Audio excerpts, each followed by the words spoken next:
자, 코스모스 1장이고요. 코스모스의 바닷가에서. 맨 처음에 창조된 사람들은 흉악한 웃음의 마법사, 밤의 마법사, 야만인, 어둠의 마법사라는 이름으로 불렸다. 그들은 지혜를 부여받았기에 세상의 모든 것을 알아챌 수 있었다. 이들이 눈을 떠 세상을 둘러보자 그 즉시 모든 것을 인지하였으며 거대한 천구, 천하늘, 구, 동그라미, 그치? 그러니까 하늘을 이렇게 돔 형태로 생각한 거야, 옛날 사람들은. 땅의 둥그런 얼굴도 모두 알아보았다. 그러자 창조주께서 입을 여셨다. 저들은 전지하구나, 전지. 우리가 뭐 소설 공부하다 보면 전지적 작가 시점이라 나와 있죠? 완전 전지, 알지자야. 다 안다는 얘기야. 저들은 전지하구나. 이제 저들을 어쩌면 좋단 말이냐. 저들의 눈길이 가까운 곳에만 이르게끔 하고 땅의 얼굴도 조금씩밖에 보지 못하게 하리라. 저들은 우리 손에서 나온 한가 피조물이 아니던가. 저들마저 신이 된 데에서야 어디에 말이 되겠는가.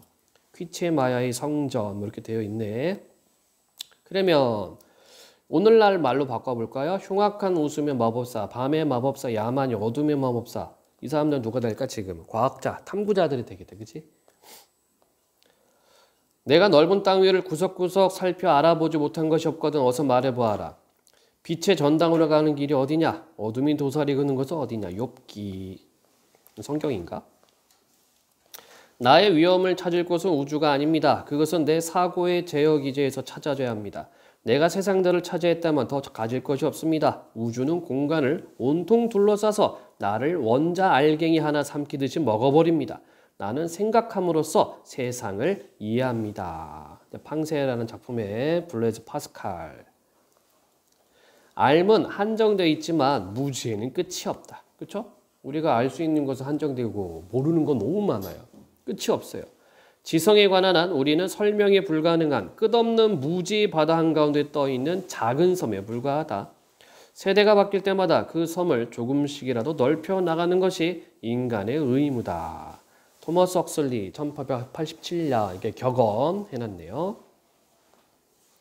자, 코스모스는 과거에도 있었고 현재도 있으며 미래도 있을 그 모든 것이다. 코스모스를 정관하노라면 그 깊은 울림을 가슴으로 느낄 수 있다. 나는 그때마다 등골이 오싹해지고 목소리가 가늘게 떨리며 아득히 높은 데서 어렴풋한 기억이 심연으로 떨어진 듯한 아주 묘한 느낌에 사로잡히곤 한다. 코스모스를 정관한다는 것이 미지 중 미지 세계와 마주함이기 때문이다. 그러므로 그 울림, 그 느낌, 그 감정이야말로 인간이라면 그 누구나 하게 되는 당연한 반응이 아니고 무엇이겠는가. 우리가 앞에서 봤던 부분이죠. 그 앞에 있는 부분은 이 본문 내용을 조금 따서 이렇게 설명했던 부분이고요. 인류는 영원 무한의 시공간에 파묻힌 하나인 점, 지구를 보금자리 삼아 살아가고 있다. 이러한 주제에 코스모스의 크기와 나이를 헤아리고자 한다는 것은 인류의 이해 수준을 훌쩍 뛰어넘는 무모한 도전일지도 모른다. 모든 인간사는 우주적 입장과 관점에서 바라볼 때 중요하긴커녕 지극히 하찮고 자질구레하기까지 하다. 그러나 인류는 아직 젊고 주체할 수 없는 호기심으로 충만하며 용기 또한 대단해서 될성 싶은 떡잎임에 틀림이 없는 특별한 생물종이다. 인류가 최근 수천 년 동안 코스모스에서의 자신의 위상과 코스모스에 관한 이룩한 발견의 폭과 인식의 깊이는 예상 밖의 놀라움을 인류 자신에게 가져다 주었다. 우주탐험. 그것을 생각하는 것만으로도 우리의 가슴은 설렌다. 그것은 우리 모두에게 생기와 활력을 불어넣는다. 진화는 인류로 하여금 삼라만상이 대하여 의문을 품도록 유전자 속의 프로그램을 잘 짜놓았다. 그러므로 안다는 것은 사람에게 기쁨이자 생존의 도구다. 인류라는 존재는 코스모스라는 찬란한 아침 하늘에 떠다니는 한 점 티끌에 불과하다. 그렇지만 인류의 미래는 우리가 오늘 코스모스를 얼마나 잘 이해하는가에 크게 좌우될 것이라고 나는 확신한다. 우리가 이제 떠나려는 탐험에는 회의 정신과 돌이켜서 이제 의심해보는 겁니다. 우리가 아마 여러분들 공부하다 보면은 요런 말 배우게 될 거예요. 방법적 회의론. 이게 뭐냐면 쉽게 얘기해서 이건 과학에서도 쓰는 방법입니다. 이게 진짜야? 그렇게 말하는 게 확실해? 오류는 없어? 그거 정확한 거야? 라고 다시 한번 검증을 해요. 그런 방법을 회의라고 그래, 회의. 자, 회의의 정신과 상상력이 필요하다. 상상력에만 의존한다면 존재하지도 않는 세계로 빠져버리는 어리석음을 범하게 될 것이다. 그러나 우리 앞에 놓인 탐험은 상상력 없이는 단 한 발짝도 뗄 수 없는 여정의 연속일 것이다. 회의의 정신은 공상과 실제를 분간할 줄 알게 하여 억측의 실현성 여부를 검증해 준다. 아까 회의가 뭔지 얘기했었죠? 끊임없이 검증해 나가고 살펴보는 것을 회의 정신 이렇게 보면 됩니다. 자, 코스모스는 그 바닥을 알 수 없는 깊은 보물 창고로서 그 우아한 실제, 절묘한 상관관계 그리고 기묘한 작동 원리를 그 안에 모두 품고 있다. 코스모스를 거대한 바다라고 생각한다면 지구의 표면은 곧 바닷가에 해당한다. 우주라는 바다에 대하여 우리가 알고 있는 것은 거의 대부분 우리가 이 바닷가에 서서 스스로 보고 배워서 알아낸 것이다. 직접 바닷물 속으로 들어간 것은 극히 최근의 일이다. 그것은 겨우 발가락을 적시는 수준이었다. 아니 기껏해야 발목을 물에 적셨다고나 할까? 그 물은 시원해서 좋다. 그리고 저 바다는 우리에게 들어오라고 손짓하는 듯하다. 우리가 바로 이 바다에서 나왔다는 사실을 우리는 가슴 저 깊숙한 곳으로부터 알고 있다. 그래서 인간은 근원으로 되돌아가고 싶다는 소망을 간절하게 품는 것이다. 비록 우리의 이러한 갈망이 미지의 신들의 심기를 불편케 할지언정 그것을 불경스럽다고만 탓하지 말자. 여기는 뭐 은유법 들어갔죠. 그치? 우주를 바다로 보고 지구를 바닷가로 봤어요. 그러면서 지구에서도 생명의 근원이 바다에서 왔잖아요. 그치? 그런 것처럼 우리의 근원도 기원도 우주에서 왔다라고 말을 하고 있는 거야. 자, 코스모스는 너무 거대하여 우리가 통상 사용하는 길이 단위인 미터나 마일로는 도무지 그 크기를 가늠할 수 없다. 미터나 마일은 지상에서 쓰기에 편리하도록 고안된 단위일 뿐이다. 천문학에서는 그 대신 빛의 빠른 속도를 이용하여 거리를 잰다. 빛은 1초에 약 18만 6천 마일 또는 거의 30만 킬로미터, 즉 지구 7바퀴를 돈다. 빛은 태양에서 지구까지 8분이면 온다. 그러므로 태양은 지구에서 약 8광분만큼 떨어져 있다. 빛은 1년이면 10조 킬로미터, 약 6조 마일을 간다. 천문학자들은 빛이 1년 동안 지나간 거리를 하나의 단위로 삼아 1광년이라고 부른다. 광년은 시간을 재는 단위가 아니라 거리를, 그것도 엄청나게 먼 거리를 재는 단위이다. 자, 그래서 여러분들이 이제 고등학교 올라가면 이제 지구과학 시간에 이제 요 별 거리 구하는 걸 또 공부하게 됩니다. 그때 이제 1파섹 이거를 공부하게 될 거예요. 개념이 생각이 안 나네. 지구는 우주에서 결코 유일무이한 장소라고 할 수 없다. 자, 그렇다면은 이 칼 세이건은 어떻게 생각하고 있어요? 지구 같은 행성이 다른 곳에 또 있을 거라고 믿고 있는 거야, 이 사람은. 자, 그렇다고 해서 우주 어디에서나 볼 수 있는 아주 전형적인 곳은 더더욱 아니다. 행성이나 별이나 은하를 전형적인 곳이라 할 수 없는 까닭은 코스모스의 대부분이 텅 빈 공간이기 때문이다. 코스모스에서 일반적인 곳이라 할 만한 곳은 저 광대하고 냉랭하고 어디로 가나 텅 비어 있으며 끝없는 밤으로 채워진 은하 사이의 공간이다. 그 공간은 참으로 괴이하고 외로운 곳이라서 그곳에 있는 행성과 별과 은하들이 가슴 시리도록 귀하고 아름다워 보인다. 오늘날에는 이 우주 공간이 비어있다라고 얘기를 안 하고 있죠. 그렇죠? 비어있는 것이 아니라 어떤 물질로 채워져 있다라고 지금 이야기를 하고 있어요. 근데 그 물질이 뭔지 모르기 때문에 이름 붙인 게 암흑물질. 예. 그러니까 우주가 텅 빈 게 아닙니다. 텅 비어있는 것이 아니라 뭔가는 채워져 있어. 근데 그게 뭔지 몰라. 그래서 이 말을 쓰죠. 암흑물질로 채워져 있다고. 자, 코스모스의 어느 한 구석을 무작위로 찍는다고 했을 때 그곳이 운 좋게 행성 바로 위나 근처일 확률은 10의 마이너스 33승이다. 우리가 살면서 일어날 확률이 그렇게 낮은 일이 일어나는 것을 본다면 우리는 그 일에 매혹될 수밖에 없을 것이다. 이런 의미에서 사람이 살고 있는 이 세상은 참으로 고귀한 곳이라고 단언할 수 있다. 은하와 은하 사이의 공간에서 본다면 바닷물결 위의 흰 거품처럼 헤아릴 수도 없이 많은 희미하고 가냘픈 덩굴선 모양의 빗줄기가 암흑을 배경으로 떠 있는 것이 보일 것이다. 이것들이 은하다. 이들 중에는 홀로 떠다니는 고독한 녀석도 있지만 대부분은 은하단이라는 집단을 이루며 한데 어우러져 거대한 코스모스의 암흑 속을 끝없이 떠다닌다. 이것이 우리가 아는 코스모스의 가장 거시적인 모습이며, 거시는 클 것자, 볼시자. 자, 참고로 거시의 반대는 미시가 있죠. 미시는 아주 작게 보는 거야. 어쨌든 우주는 뭐 거대한 거니까 당연히 거시적인 모습일 수밖에 없을 테고, 여기가 바로 성운들의 세계다. 성운, 별의 구름이란 얘기지, 그치? 뿌옇게 보이는 것들. 근데 사실은 그게 안개나 뭐 이런 것이 아니라 하나하나의 별들이 모여서 마치 이렇게 구름처럼 보이는 거죠. 지구에서 80억 광년 떨어진 곳, 우리가 우주의 중간쯤으로 알고 있는 머나먼 저곳이 성운들의 세상이란 말이다. 은하는 기체와 티끌과 별로 이루어져 있다. 수십억 개에 이르는 별들이 무더기를 모여 은하를 이룬다. 별 하나하나가 누군가에게는 태양일 수 있다. 자, 여러분도 알고 있죠? 안 배웠나? 과학에서 별이라고 하는 것은 뭐예요? 이거는 항성을 의미하지, 그치? 스스로 빛을 내는 게 별이고, 지구처럼 그 항성 주위를 도는 것은 행성. 단일 행자를 써서 돈다, 중심을 돈다라고 해서 행성이라는 말을 씁니다. 그래서 행성은 별이 아니야. 자, 은하 안에는 별들이 있고 세계가 있고 아마도 각종 생명이 번성한 자연계가 있고 지능을 소유한 고등생물의 집단이 있으며 우주여행을 자유자재로 할 수 있는 고도의 문명 사회들도 있을 것이다. 그러니까 칼세 이거는 이제 외계의 문명을 아마 좀 믿었을 것 같아요. 그러나 이처럼 은하를 멀리서 바라보면 은하가 아기자기한 것들을 모아놓은 하나의 예술작품으로 보인다.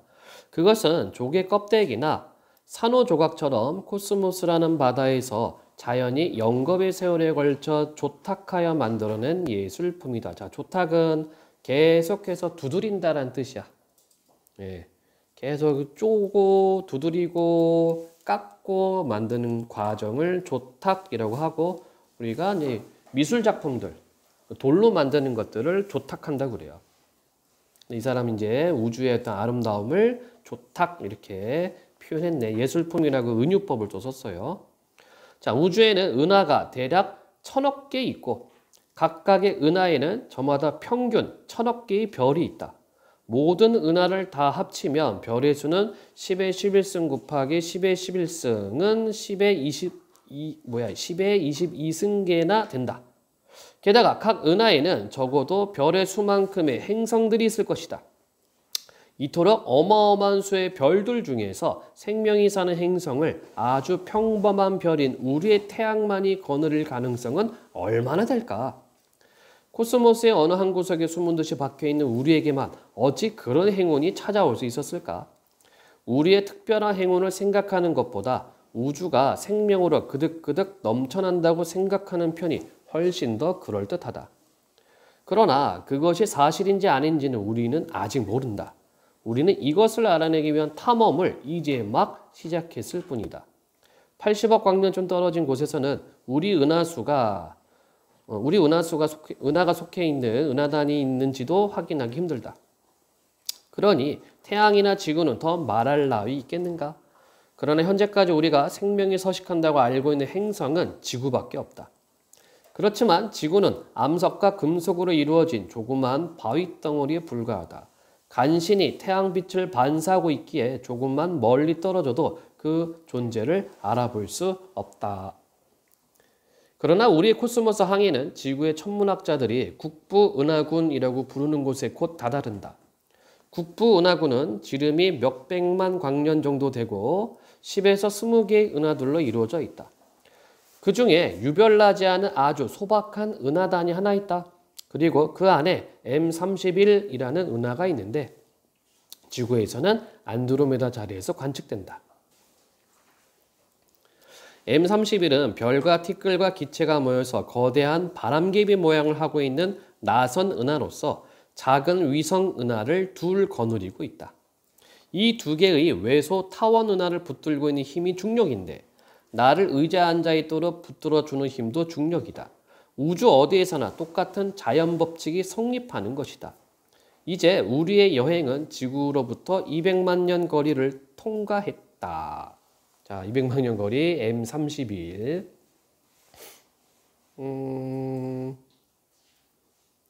요게 있어요. 요게 난 잘 몰라. 나는 이 우주 이쪽 분야가 아니니까 잘 모르는데 우리가 다른 천체나 다른 우주를 관측하고 조사하기 위해서는 한 가지 가정이 필요해요.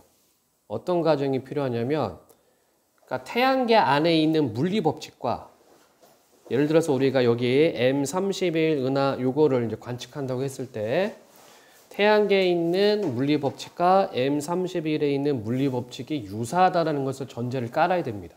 그래야지 관측 가능하고 조사할 수가 있다는 얘기야. 그렇죠? 만약에 물리법칙이 다르다면 이곳하고 저곳의 물리법칙이 다르다면 여기서 암만 조사하고 연구해봤자 그건 다 꽝, 거짓, 가짜가 되는 겁니다. 그래서 그거를 가정을 한다고 그래요. 자, 계속 보면 M31 너머로 그와 비슷한 모양의 나선 은하가 하나 더 있다. 그것은 나선팔을 천천히 2억 5천만 년마다 한 번씩 돌리는 바로 우리 은하수 은하다. 이제 우리는 인류의 보금자리 지구에서 4만 광년쯤 떨어진 곳에 와 있다. 그렇다면 지금부터 우리는 은하의 중력에 붙잡혀 은하 중심부로 끌려 들어갈 것이다. 그러나 우리의 목표는 지구이므로 은하수 은하의 가장자리 나선팔의 한쪽 끝 은하 변두리의 이름 없는 장소로 방향을 돌려야 한다. 나선팔하는 물론이고 나선팔과 나선팔 사이를 지나다 보면 스스로 빛을 내는 별들이 모인 지극히 아름다운 집단들이 우리에게 깊은 인상을 남기며 우리 곁을 스쳐 지나간다. 그 집단들 중에는 비눗방울처럼 가냘프게 생겼으면서 태양 1만 개 또는 지구 1쪽에나 들어갈 수 있을 만큼 어마어마하게 큰 것들이 있다. 또 천체들 중에는 크기는 작은 마을만 하지만 그 밀도는 납의 1000조배나 되는 것도 있다. 태양처럼 홀몸인 별도 있지만 동반성과 함께하는 별이 더 많다. 별들은 주로 두 별이 서로 상대방 주위를 도는 하나의 쌍성계를 이룬다. 이해되죠? 쉽게 얘기해서 태양이 두 개가 있고 서로 주위를 돌고 있다라고 생각하면 됩니다. 이건 잠깐 여담으로 넷플릭스에서 작년 초였나? 삼체라고 하는 드라마가 나왔어요. 이거는 뭐 중국 소설의 원작인데 이게 물리학계에서도 좀 재미있게 봤나 봐요. 나도 잘 뭔지 몰라. 그러니까 이 삼체의 내용은 뭐냐면 어떤 뭐라고 해야 되나? 태양이 3개 있는 곳에서 이 태양 3개의 중력을 받는 행성이 살아남을 수 있는 방법을 찾는다는 그런 내용이에요. 이게 이제 삼체의 주요 내용인데 그 방정식이 상당히 까다롭다고 합니다. 그러니까 그런 곳도 있다는 얘기죠. 태양 3개가 있고 태양 3개의 중력을 받는 그런 행성들도 있고. 근데 지금 이 책에서는 태양 2개, 쌍성계 이렇게 생각하면 되겠고. 자, 그리고 겨우 별 셋으로 이루어진 항성계에서 시작하여 연암은 별들이 엉성하게 모이는 성단, 수백만 개의 구성원을 뽐내는 거대한 구상성단까지 천차만별의 항성계들이 은하에 있다. 쌍성계들 중에는 두 구성별이 맞닿을 정도로 가까워 상대방 별의 물질을 서로 주고받는 근접 쌍성계들도 있다. 대부분의 쌍성계에서는 두 별이 태양과 목성 정도 거리를 두고 서로 멀리 떨어져 있다. 초신성같이 저 혼자 내는 빛이 은하 전체가 내는 빛과 맞먹을 만큼 밝은 천체가 있는가 하면 블랙홀과 같이 겨우 몇 킬로미터만 떨어져도 보이지 않는 어두운 별이 있다. 밝게만 보더라도 일정한 빛을 내는 별이 있는가 하면 불규칙하게 가물거리는 별이 있고 틀림없는 주기로 깜빡이는 별도 있다. 우아하고 장중하게 자전하는 별이 있는 반면 팽이같이 지나치게 빨리 돌다가 제 형체마저 찌부러뜨린 별도 있다. 대개의 별들은 가시광선과 적외선을 내지만 어떤 별은 하도 뜨거워서 X선이나 전파를 내기도 한다. 푸른색의 별은 뜨거운 젊은 별이고 노란색의 별은 평범한 중년기의 별이다. 붉은 별은 나이가 들어 죽어가는 별이며 작고 하얀 별이나 검은 별은 아예 죽음의 문턱에 이른 별이다. 이렇게 다양한 성격의 별들이 우리 은하 안에 4천억 개 정도 있다. 이 별들이 복잡하면서도 질서정연하고 우아한 법칙에 따라 움직인다. 이 많은 별들 중에서 지구인들이 가까이 알고 지내는 별은 적어도 아직까지는 태양 하나뿐이다. 항성계들은 이웃 항성계와 수광년의 거리를 사이에 둔 채로 격리되어 있다. 그러므로 그들 하나하나가 우주의 외딴 섬인 셈이다. 자, 그러니까 우리가 보통 태양계 이렇게 얘기를 하는 거지, 그치? 이렇게 셀 수도 없을 정도로 많은 섬들 중에는 진화 단계에서 지성을 갖추게 된 생물들이 태어난 곳도 있을 것이다. 그들은 저마다 제가 살고 있는 알량한 행성이나 변변치 못한 별, 연합문계가 이 세상의 전부인 줄 알 것이다. 인류는 지구에 고립된 채로 성장해 왔으나 이제는 서서히 그것도 제 스스로 코스모스를 이해하기 시작했다. 그런 별 중에는 수백만 개의 크고 작은 암석 조각으로만 둘러싸인 별들도 있을 것이다. 이 돌덩이들은 진화를 못한 초기 단계의 행성계다.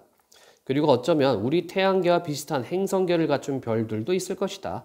그 행성계 외곽에는 고리를 걸치고 얼음 위성을 거느린 거대한 기체 행성들이 있고 가운데로 갈수록 더 작고 따뜻하며 푸른 하늘과 흰 구름을 가진 세계들이 있을지도 모른다. 그런 행성들 중 하나에서 지적 생물이 진화해 행성 표면을 대규모로 개조하고 있을지도 모른다. 그들은 코스모스에 사는 우리의 형제요 자매다. 그들은 지구의 인류와 어떻게 다를까? 겉모습은 어떻고 신체의 생화학적 메커니즘, 신경생리학적 구조, 역사, 정치, 과학, 기술, 예술, 음악, 종교, 철학은 어떠할까? 언젠가 우리는 저들을 알게 될 것이다. 이제 우리는 지구에서 1광년 떨어진 지구 뒷마당에 이르렀다. 거대한 눈덩어리들이 태양을 둥글게 에워싸며 무리를 이루고 있다. 해성들의 고향이다. 얼음과 암석과 유기분자가 이 해성들의 핵심 구성 성분이다. 지나가던 별들의 중력이 심심치 않게 이들을 슬쩍슬쩍 건드리면 그때마다 얼음덩어리들 중에 하나가 태양계 안쪽으로 날아간다. 그러면 태양의 열이 얼음을 증발시키고 얼음덩어리에서 아름다운 해성의 꼬리가 길게 뻗어나온다. 자, 이제 태양계의 행성들에게로 다가가 보자. 행성은 해성보다 좀 더 큰 세계다. 이들은 태양의 중력에 붙잡혀서 거의 원형의 궤도를 따라 태양 주위를 돌고 있다. 그리고 주로 태양광선에서 열을 공급받는다. 명왕성은 메탄 얼음으로 덮여있는 행성으로 카론이라는 대형 위성을 하나 거느리고 있다. 자, 지금 명왕성은 태양계에서 퇴출됐죠? 왜냐하면 얘가 태양을 공전을 하는 것 같은데 안 하기도 하고 하면서도 또 공전도 하고 이래요. 그래서 이제 뭐 천문우주학회, 뭐 전세계 우주학회, 나사 여기에서 그냥 퇴출시켜 버렸죠. 아, 얘는 태양의 영향을 그렇게 받는 애는 아닌 것 같아 하라고 뺐는데, 요즘은 또 명왕성을 야 그래도 쟤는 그나마 간접적으로든 영향을 받는 거 아니냐, 다시 넣어야 된다 라고 해서 뭐 명왕성을 태양계로 다시 복위시켜야 된다라는 그런 운동도 있는 것 같아요. 어쨌든 자, 이 명왕성의 이름은, 이 명왕이라는 얘기는, 명은요 저승을 의미해요. 저승. 그러니까 저승의 왕이라는 뜻입니다. 예. 그러니까 옛날 사람들이 생각했을 때 죽음의 별이라고 생각을 한 거고, 카론이라는 행성은 뭐냐면, 이때 카론은 이승과 저승을 연결해주는 뱃사공 이름이 카론이에요. 그래서 이승에서 죽은 영혼을 배에 태워가지고 저승으로 옮겨주는 역할을 했던 사람이 카론이고, 이 사람한테는 백사스를 내고 가야 됩니다. 그래서 사람이 죽을 때 이렇게 저승 여행 갈 때 쓰라고 돈을 무덤에 넣어줘요. 그 돈을 카론한테 내는 거야. 그래서 이름을 이렇게 지은 겁니다. 명왕, 카론. 어쨌든 태양광선을 멀찍이서 받는 명왕성에서는 태양의 칠흑의 어둠 속에서 작게 빛나는 점으로밖에 보이지 않는다. 해왕성, 천왕성, 태양계의 보석인 토성, 그리고 목성은 거대한 기체 덩어리들이다. 이 목성형 행성들은 하나도 빠짐없이 얼어붙은 위성들을 주르르 거느리고 있다. 기체 행성들과 거대한 빙산 덩어리들이 공존하는 지역을 지나 태양 쪽으로 향하여 따뜻한 내행성계로 돌아가면 우리는 그곳에서 암석지대를 만나게 된다. 예를 들어 붉은 화성에서는 화산이 솟아오르고 깊은 협곡이 입을 쩍쩍 벌리며 어마어마한 규모의 모래폭풍이 행성 전체를 휘감는다. 어쩌면 화성에는 아주 단순한 생물이 있을지도 모른다. 안타깝게도 없죠. 예.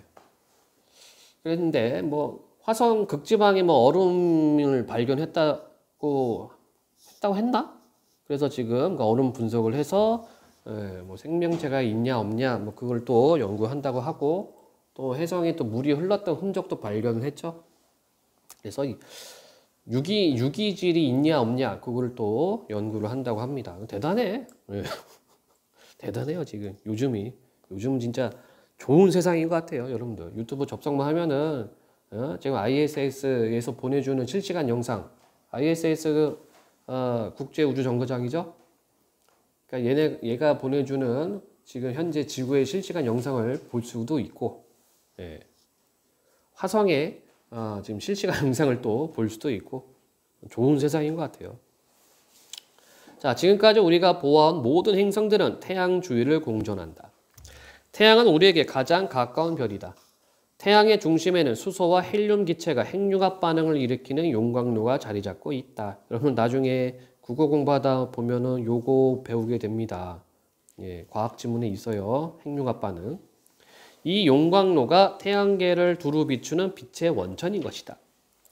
드디어 기나긴 여행이 끝나고 우리는 작고 부서지기 쉬운 청백색의 세계로 돌아왔다.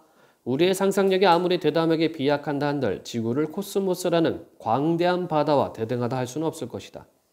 지구는 광막한 우주의 미아이며 무수히 많은 세계 중에 하나일 뿐이다.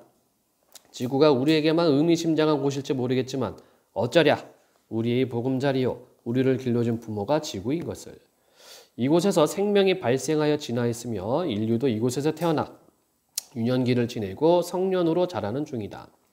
바로 여기에서 인류는 코스모스 탐험의 열정을 키웠으며 아무런 보장 없이 고통스러운 우리의 운명을 개척해 나가고 있다. 인류가 발생한 건 언제일까? 한 100만 년 됐나요? 100만 년 안짝인가, 그치? 이렇게 되죠. 50만 년. 누굴까? 현생 인류는 호모 사피엔스라고 하죠. 현생 인류의 조상은 호모 사피. 그 위에 호모 에렉투스. 그 올라가면은 오스트랄로피테쿠스인가? 그죠? 그래서 100만 년 안짝으로 어떤 인류가 이제 생겨나기 시작했는데 그만큼 지구 역사만 보더라도 지구 역사에서도 인류가 탄생한 거는 얼마 안 됐다는 얘기죠. 참고로 여러분들 주라기 공원 알고 있죠? 주라기 공원 영화를 보면은 1편을 보면은 이 공룡을 어떻게 복원하느냐. 호박구슬 안에 모기가 한 마리 있었는데 얘가 공룡의 피를 빨고 그대로 호박 안에 갇혀가지고 화석이 됐죠. 그래서 연구진이 여기서 피를 뽑아가지고 공룡을 부활시킵니다. 복원합니다. 근데 뻥이라고 하죠. 이게 안 된대. 왜냐하면 DNA는 약 한 650만 년 되면은 없어진대요. 이게 소멸된대. 근데 주라기 공원에 나오는 이 공룡들은 6,500만 년 전 애들이거든. 그러니까 이제 시기가 안 맞아요. 그리고 이 원작자가 있어. 주라기 공원 소설 원작자가 썼는데 이 지질학을 연구했던 과학자가 가서 질문했대요. 소설 좀 재밌게 봤는데 근데 이 공룡들은 주라기 시대가 아니라 백악기 공룡들인데요? 라고 얘기를 한 거야. 그러니까 티라노나 뭐 랩터나 뭐 이런 애들은 백악기 애들인데 왜 이거를 주라기 공원으로 했어요? 하니까 소설자가 주라기 팍 여기 입에 잘 붙어요. 라고 해서 주라기 공원으로 썼다고 얘기를 하죠. 그랬다고 합니다. 어쨌든 간에 지구만 하더라도 이 역사가 대단한 거지. 근데 이거를 우주로 확장했을 때는 끝이 없다. 자, 행성 지구에 오신 것을 환영합니다. 푸른 질소의 하늘이 있고 바다가 있고 서늘한 숲이 펼쳐져 있으며 부드러운 들판이 달리는 지구에 오신 것을 환영합니다. 지구는 생명이 약동하는 활력의 세계다. 지구는 우주적 관점에서 볼 때에도 가슴이 시리도록 아름답고 귀한 세상이다. 실제 진짜 이렇다고 하죠. 지금 우주 탐사하면서 여러분들 나무가 있는 행성은 발견이 아직 안 됐습니다. 그러니까 이 드넓은 우주에서 오로지 지구에서만 나무가 있어요. 근데 우리는 나무가 풍족하니까 이렇게 막 함부로 소비를 하고 있고 이렇게 종이 막 만들고 있는데 우주로 본다면은 굉장히 희소하대, 이 나무라는 자체가. 그렇다고 해요. 진짜 귀한 거야. 자, 지구는 이 시점까지 우리가 알고 있는 한 유일한 생명의 보금자리다. 우리는 공간과 시간을 헤쳐 우주를 두루 돌아다녔다. 그렇지만 코스모스의 물질이 생명을 얻어 숨을 쉬고 사물을 인식할 수 있게 된 곳은 이곳 이외에는 아직 찾을 수가 없었다. 이곳은 확실히 물질이 인식의 주체가 될 수 있었던 곳이다. 이와 비슷한 세계가 우주 곳곳에 흩어져 있겠지만 그곳들은 우리가 앞으로 찾아야 할 희망의 대상이다. 위대한 탐험은 바로 여기 지구에서 시작될 것이다. 인류가 값비싼 대가를 치르면서 100만 년 이상의 긴 세월에 걸쳐 걷어들이고 축적해 놓은 지혜로 우주 탐사의 문을 열 수 있었던 곳이 바로 여기 지구란 말이다. 오늘날 우리는 위대한 지성들과 동시대를 살고 있다. 그들은 명석하며 호기심으로 가득 찬 용기 있는 인물들이다. 한 발 더 나가서 현대는 학구적 탐험의 정신을 높이 사는 시대다. 우리가 이러한 시대 정신과 함께 할 수 있다니 얼마나 큰 축복일까. 돌이켜보건대 인류는 별에서 태어났다. 그리고 잠시 지구라 불리는 세계에 몸을 담고 살고 있다. 그러나 이제 자신의 원초적 고향으로 돌아오고 싶어 감히 그 기나긴 여정의 첫 발을 내딛고자 하는 것이다. 인류 문명사에서 중요한 것들은 대체로 고대 근동 지역에서 발견되고 만들어졌다. 지구가 조그만 세계라는 인식 역시 현대인들이 기원전 3세기라고 부르는 시절에 당시의 거대 도시 이집트의 알렉산드리아에서 비롯되었다. 그 무렵 알렉산드리아에는 에라토스테네스라는 인물이 살고 있었다. 그를 시기하고 경쟁의 상대로 여겼던 어떤 사람은 그를 베타라고 불렀다고 한다. 베타는 알다시피 그리스어 알파벳의 두 번째 글자다. 에라토스테네스는 무슨 일을 하든 그 분야에서 여지없이 세계 둘째가는 사람이기 때문에 베타라는 이름으로 불렀다는 것이다. 그러나 에라토스테네스가 손을 댄 거의 모든 분야에서 그는 베타가 아니라 아주 확실한 알파였다. 에라토스테네스는 천문학자이자 역사학자, 지리학자, 철학자, 시인, 연극, 평론가였으며 수학자였다. 천문학에서 시작하여 고통으로부터 자유까지 그가 쓴 책의 제목만 보아도 그의 관심이 광범위하고 다양했음을 알 수 있다. 그는 또한 유명한 알렉산드리아 도서관을 책임진 도서관장이었다. 어느 날 거기서 그는 파피루스 책에 다음과 같은 내용이 적혀 있는 것을 보았다. 남쪽 변방인 시에네 지방 나일강의 첫 급류 가까운 곳에서는 6월 20일을 정오에 수직으로 꽂은 막대기가 그림자를 들이우지 않는다. 1년 중 낮이 가장 긴 하진 날에는 한낮에 가까이 갈수록 사원의 기둥들이 들이우는 그림자가 점점 짧아졌고 정오가 되면 아예 없어졌으며 그때 깊은 우물 속 수면 위로 태양이 비쳐 보인다고 쓰여 있었다. 태양이 머리 바로 위에 있다는 뜻이었다. 여러분들 이런 거는 이제 지구과학 시간에 배우거나 또는 배운 친구가 있을 겁니다. 요거에서 뭐 구해요? 지구 둘레도 구하고 도시와 도시 사이의 거리도 구하죠. 그렇죠? 그거 시험이 나온다. 예. 자, 보통 사람 같으면 쉽게 지나쳐버릴 관측보고였다. 나무 막대기 그림자, 우물 속에 비친 태양의 그림자, 태양의 위치처럼 단순하고 일상적인 일들이 무슨 중요한 의미를 품고 있을까? 그러나 에라토스테네스는 과학자였다. 그는 이렇게 평범한 사건들을 유심히 봄으로써 세상을 바꿔놓았다. 어떻게 보면 세상이 다시 만들어졌다고 해도 과언이 아니다.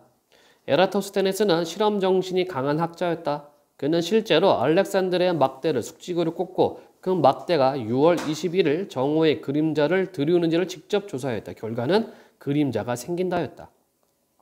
이에 에라토스테네스는 어떻게 똑같은 시각에 시에네에 꽂힌 막대기는 그림자를 들이우지 않는데 그보다 더 북쪽에 있는 알렉산드리아에서는 그림자를 만드는지 자문해 보았다. 땅바닥에 고대 이집트의 지도를 그려놓고 똑같은 길이의 막대기 둘을 구해다가 하나는 알렉산드리아에 다른 하나는 시에네에 수직으로 세워놓았다고 치자. 어느 때든 간에 각각 막대가 그림자를 전혀 들이우지 않는 시각이 있을 것이다. 지구가 평평하다는 사실을 전제한다면 그것은 쉽게 이해할 수 있다. 그건 그때 태양이 머리 바로 위에서 비춘다는 뜻이기 때문이다. 만약 두 막대가 동시에 똑같은 길이의 그림자를 들이운다면 그건 역시 평평한 지구에서는 말이 된다. 태양 광선이 두 막대를 비스듬히 조이되 그 비추는 각도가 똑같다는 뜻이다. 그러나 같은 시간에 시에네의 막대에는 그림자가 생기지 않는데 알렉산드리아에는 그림자가 생기는 것은 무엇 때문일까? 에라토스테네스가 보아하니 나올 수 있는 유일한 해답은 지구의 표면이 공면이라는 것이었다. 뿐만 아니라 그 공면에 구부러지는 정도가 크면 클수록 그림자 길이 차이도 클 것이었다. 태양이 워낙 멀리 있기 때문에 지구에 다다른 태양 광선은 지구 표면 어디에서나 평평하게 떨어진다. 따라서 태양 광선에 대해 각기 다른 각도로 세워져 있는 두 막대는 서로 길이가 다른 그림자를 들이우게 된다. 그림자 길이 차이로 따져보니 알렉산드리아 시에네는 지구 표면을 따라 7도 정도 떨어져 있어야 했다. 다시 말해서 두 막대의 끝을 지구 중심까지 뚫고 돌아가도록 연장한다면 두 막대의 사이각이 7도가 된다는 뜻이다. 지구 둘레 전체가 360도이므로 7도는 전체 50분의 1 정도다. 에라토스테네스는 사람을 시켜 시에네까지 걸어가게 한 다음 그 거리를 보폭으로 재봤기 때문에 시에네가 알렉산드리아에서 대략 800km 떨어져 있다고 알고 있었다. 800km의 50배면 4만 km. 이것이 바로 지구 둘레인 것이다. 제대로 나온 답이었다. 자, 그러니까 이 아저씨가 뭐 구한 거예요? 지구 둘레값 구했다는 얘기지, 그치? 그때 에라토스테네스가 사용한 도구라고 할 만한 것은 막대기, 눈, 발과 머리, 그리고 실험으로 확인하고자 하는 정신이 전부였다. 그 정도만 가지고 에라토스테네스는 지구 둘레를 겨우 몇 퍼센트의 오차로 정확하게 추정할 수 있었던 것이다. 2200년 전의 실험치고는 대단한 성과를 거둔 셈이다. 따라서 에라토스테네스를 인류 역사상 처음으로 한 행성의 크기를 정확하게 측정한 사람이라고 할 수 있을 것이다. 자, 그 당시 지중해 연안의 사람들은 항해술이 뛰어나기로 유명했다. 그리고 알렉산드리아는 지구상 최대의 항구 도시였다. 누구든 일단 지구가 그만한 지름을 갖춘 공 모양을 하고 있는 줄 안다면 탐험 여행을 한다든지 미지의 땅을 찾아 나선다든지 혹은 한 발 더 나아가 지구를 한 바퀴 돌아오고 싶지 않았겠는가? 에라토스테네스의 시대로부터 400년 전에 이미 이집트의 파라오 네코가 고용한 페니키아의 선단이 아프리카 대륙을 일주한 적이 있다. 그들은 갑판도 없는 작고 약한 배로 홍해에서 출항하여 아프리카 동편 해안을 따라 내려갔다가 대서양을 타고 올라와 다시 지중해를 거쳐 돌아왔을 것이다. 이 서사시적 항해를 마치는 데 3년이 소요됐다고 한다. 오늘날 3년은 보이저 우주선이 지구에서 토성까지 가는 데 걸리는 시간이다. 자, 에라토네스의 발견이 있은 후, 에라토네스가 아니라 에라토스테네스. 용감하고 대담한 선원들이 여러 번 대항해를 시도하고는 했다. 그들이 모는 배는 실로 조망만한 크기였을 것이다. 항법 도구라고는 초보적인 수준의 것들밖에 없었다. 추측 항법이 전부였으며 해안선을 따라갈 수 있는 데까지 항해했다. 처음 나선 바다일 경우에는 밤하늘에 뜨는 별자리들의 상대적인 위치를 수평선을 기준 삼아 관찰하는 식으로 현 위치의 위도를 잴 수 있었다. 하지만 이런 방법으로 경도는 알 수 없었다. 그러니 미지의 망망대해를 떠다니는 선원들은 낯익은 별자리들을 보면서 불안한 마음을 가라앉혔을 것이다. 별은 탐험가의 벗이다. 별은 예전에 지구의 바다를 향해 항해하는 배들에게 도움을 줬듯이 지금도 우주의 바다로 나선 우주선에 힘이 되어준다. 에라토스테네스 이후로 여러 사람이 시도했겠지만 마젤란이 나타날 때까지 어느 누구도 지구를 일주하는 데 성공하지 못했다. 뱃사람과 항해장은 원래 세상사에 능하고 실리를 따지는 사람들이다. 그런 사람들이 알렉산드리아에 사는 어느 과학자의 계산을 믿고 목숨을 건 도박을 하였으니 많은 이야기거리와 무용담이 오갔을 것이다. 에라토스테네스 시대에 만들어진 지구의는 지구를 우주에서 내려다본 모습으로 되어 있었는데 이 지구의에서 탐험이 잘 된 지중해 지역은 기본적으로 정확했지만 거기에서부터 벗어나면 벗어날수록 부정확했다. 코스모스에 관한 우리 현대 자료도 이 시점에서는 마찬가지다. 이것은 아쉬운 일이지만 어쩔 수 없는 일이기도 하다. 1세기에 알렉산드리아의 지리학자 스트라보는 다음과 같은 글을 남겼다. 여기 이렇게 그림이 있네요. 그죠? 이동 경로들. 지구를 일주하고자 나섰다 되돌아온 사람들은 대륙이 앞을 막아 회항한 것이 아니라고 한다. 바닷길은 항상 거침없이 열려 있었건만 더 못 가고 돌아온 까닭은 오로지 자신의 의욕 상실과 식량 부족 때문이라고 한다. 에라토스테네스는 대서양의 넓이가 걸림돌이 되지 않는다면 이베리아 반도에서 인도까지 바다를 타고 수월하게 갈 수도 있을 것이라고 생각했다. 살기 적합한 땅이 온대 지방에 한두 개 정도 더 존재할 가능성 충분히 있다. 만약 세상의 저편에 누군가가 산다면 그들은 이 땅에 존재하는 우리와 같은 사람들이 아닐 것이니 우리는 그것을 또 다른 세계로 보아야 마땅하다. 인류가 비로소 진정한 의미의 다른 세계로 용감히 발을 내딛게 된 것이다. 뒤이어 지구 탐험 사업이 세계 곳곳에서 벌어졌는데 그 중에는 중국과 폴리네시아로부터 오는 여행기 있었는가 하면 또 그곳으로 가는 여행도 있었다. 이 같은 인류 탐험사의 절정은 물론 크리스토퍼 콜럼버스의 아메리카 대륙 발견을 시작으로 그 후 몇백 년 동안 이루어진 항해들이다. 언제 발견했어요? 요거 이렇게 생각하면 된다. 1392년, 1492년, 1592년. 이게 뭘까요? 이게 외우는 방법이긴 한데 이게 뭐지? 그래서 옛날에는 이렇게 한국사 외우기 했어요. 1392년 조선건국, 1492년 아메리카 대륙 발견, 1592년 임진왜란. 자, 이로써 지구의 지리적 탐사가 완성되었다. 콜럼버스의 첫 항해는 에라토스테네스의 계산과 아주 직접적인 연관이 있었다. 콜럼버스에게는 그가 인도의 제국들로 가는 사업이라 이름한 사업 계획이 하나 있었다. 그것은 일본과 중국, 인도를 목표로 항해할 때 동쪽으로 아프리카의 해안선을 따라 배를 몰아가는 것이 아니라 뱃머리를 돌려 미지의 서쪽 바다로 담대하게 뛰어들자는 것이다. 자, 이게 뭐냐면 위에 그림이 있잖아, 그치? 아메리카가 어디 있지? 여기죠? 여기가 유럽이지, 그치? 그래서 이렇게 쭉 가면은 지구는 둥그니까 인도를 발견하게 될 것이다 라고 생각을 한 거야. 근데 이제 아메리카 대륙에 있다라고는 생각 못한 거, 이때 당시 사람들 이게 없다라고 생각했어요. 그래서 쭉 가서 인도 도착. 왜냐하면 이때 당시 유럽 사람들이 환상이라고 해야 되나? 인도에 금이 많다라고 생각했어요. 예. 그래서 이렇게 가면 오래 걸리니까 이렇게 가면 금방 가지 않을까 해서 이제 이렇게 간 거죠. 그렇게 해서 발견한 게 아메리카 대륙을 발견했고, 그래서 여기를 뭐라고 불러? 서인도 제도라고 부르죠. 그래서 여기 원주민들을 뭐라고 불러? 인디언이라고 부르는 겁니다. 아메리칸이 아니야. 인디언이야, 인디언. 왜? 콜럼버스가 여기 인도다! 오! 인디언들! 안녕하쇼! 이랬단 말이지. 응?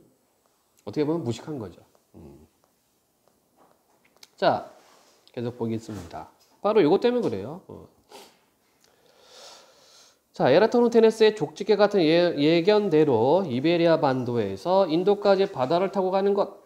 콜럼버스는 고지도를 파는 떠돌이 도붓장수였다. 그는 옛 지리학자들에 관한 서적과 또 그들이 쓴 책들을 열성적으로 읽었다. 그 중에는 에라토스테네스, 스트라본, 포톨레마이오스의 저술도 들어있었다. 그러나 인도로 가는 사업이 성공하려면 그 긴긴 여정에서 배와 사람이 견뎌내야 하는데 그러기에는 에라토스테네스가 예측한 지구의 크기가 너무 컸다. 그래서 콜럼버스는 잔꾀를 부려 자기의 계산을 조작. 그의 계획을 검토했던 살라만카 대학의 교수들도 콜럼버스의 계산이 거짓이란 점을 제대로 지적했다고 한다. 콜럼버스는 구할 수 있는 책을 다 뒤져 지구 둘레로서 그 중에서 가장 짧은 것을 택했고 아시아 대륙은 동쪽으로 가장 긴 것을 찾아낸 다음 그 수치마저 늘렸던 것이다. 그러니까 대륙을 늘리면 어때? 바다 사이는 줄어들겠지, 그치? 그러니까 어떻게 보면 사기꾼인 거죠. 그러면서 이제 가가지고 얘기하는 거예요. 내가 가서 인도를 갈 테니까 나 후원해 달라. 배도 좀 구해주시오. 내가 가서 뭐 황금 많이 갖고 오겠소. 이렇게 구라치는 겁니다. 자, 가는 도중에 아메리카 대륙이 있을 게 망정이지 없었더라면 콜럼버스는 쫄딱 망했을 것이다. 지금은 수많은 탐험대가 지구의 구석구석을 이미 다 거쳐간 후다. 신대륙도 잃어버린 땅도 지구에서는 더 이상 찾을 수 없다. 그런가? 나는 그런 생각을 하는데 바다 밑에 있잖아. 그치? 그 해저 깊은 곳. 그러니까 뭐 지구생물학자들, 지질학자들 얘기하죠. 바다는 아직 미지의 세계라고 얘기를 합니다. 자, 과학기술의 발달로 인간은 지구에서 가장 황량하고 외딴 지역이라도 찾아가서 탐사할 수 있게 되었다. 또 그런 악조건의 환경에서도 우리는 삶을 영위할 수 있게 됐다. 현대는 인간이 과학기술을 이용하여 우주로 과감히 나아가 지구 이외의 세계를 탐험하기 시작한 위대한 시대다. 자신들의 발목을 잡고 놓아주지 않던 지구의 모습을 이게 뭐니? 이게 중력이죠, 중력. 그치? 중력을 이렇게 얘기했어요. 발목을 잡고 놓아주지 않다. 지구 바깥에서 내려다본 기쁨은 얼마나 큰가? 지구는 에라토스테네스가 예측한 규모와 모양 바로 그대로였으며 대륙들의 윤곽선은 옛 지도 제작들의 능력과 솜씨를 새삼스럽게 확인해 주었다. 여러분들도 지구 밖으로 나갈 수 있죠. 5억 있으면 됩니다. 그치? 그 갤락티카인가? 거기 우주, 그거 5억이라며, 예? 우주 관광하는 거. 그치? 시간은 2시간에서 한 4시간 정도?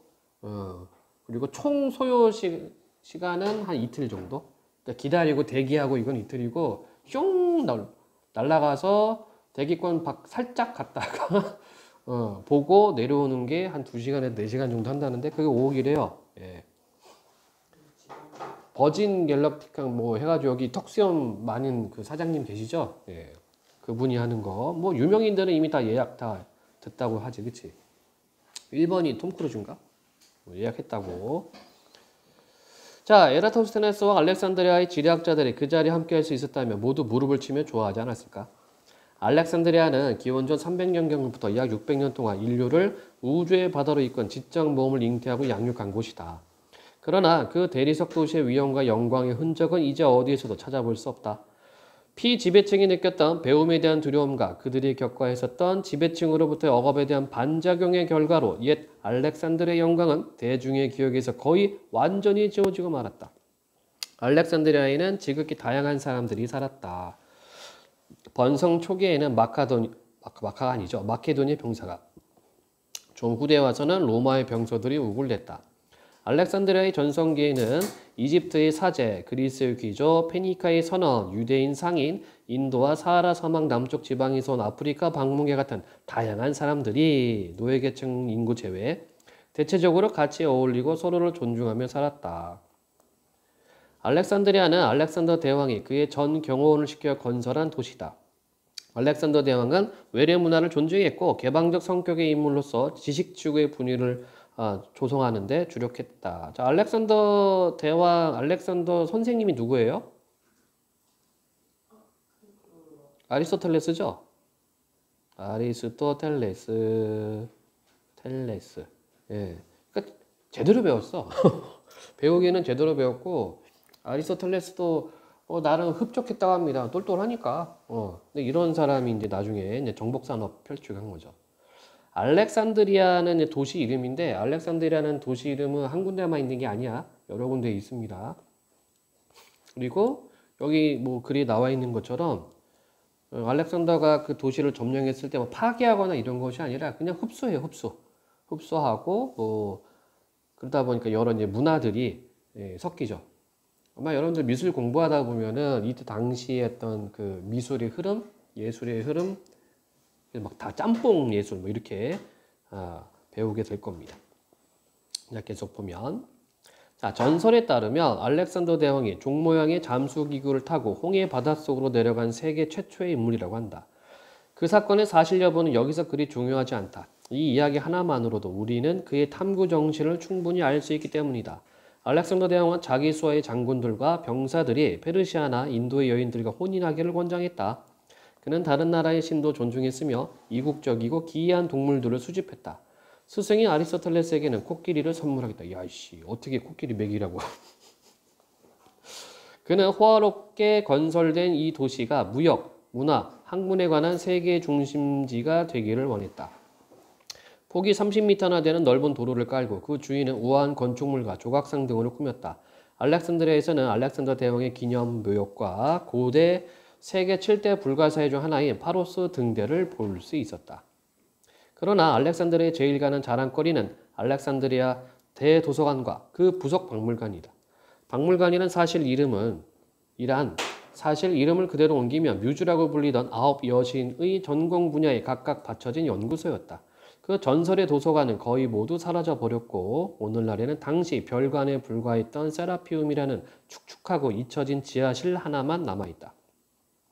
세라피움은 본래 세라피스 신에게 바쳐진 신전이었는데 후대에 지식에 봉헌된 성전으로 바뀐 셈이다. 물질적인 유물로는 썩어 부서져가는 책꽂이 선반 서너 개가 고작이다.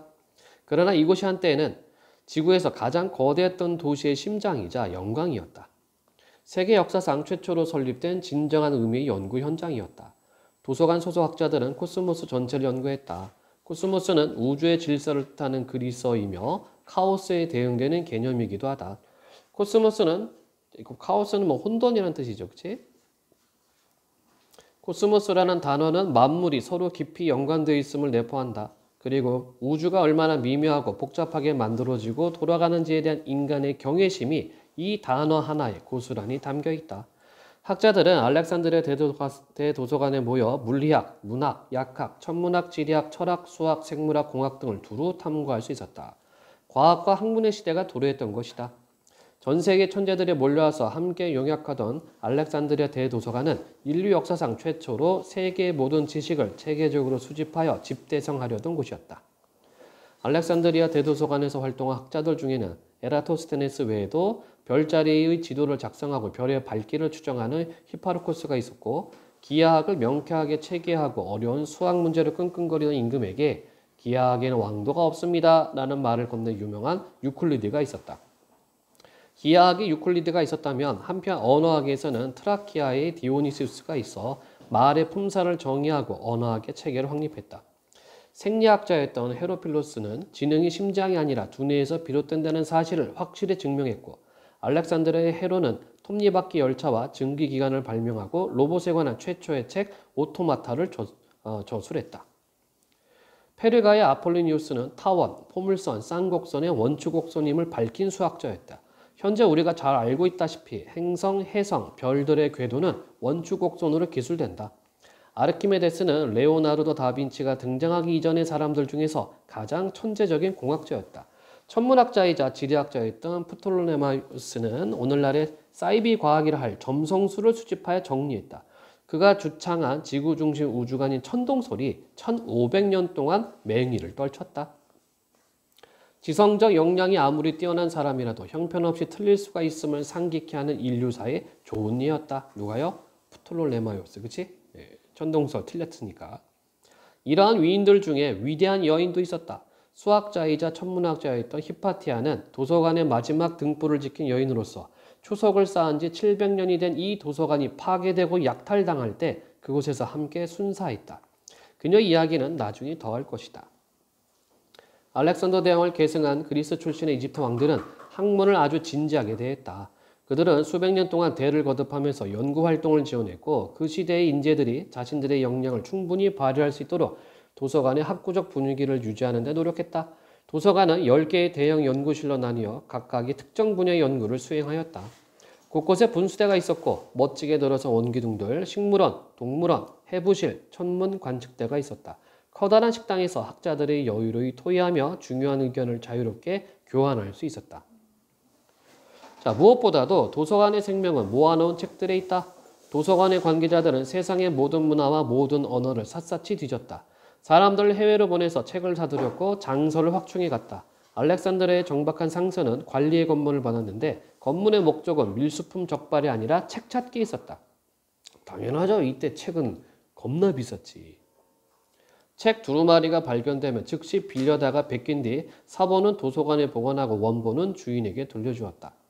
정확한 수치를 어림하기 어렵지만 알렉산드리아의 도서관에는 일일이 손으로 쓴 파피루스 두루마리 책이 50만여 권 있었을 것 추정된다. 되게 비쌌다라고 그래요, 이 파피루스가.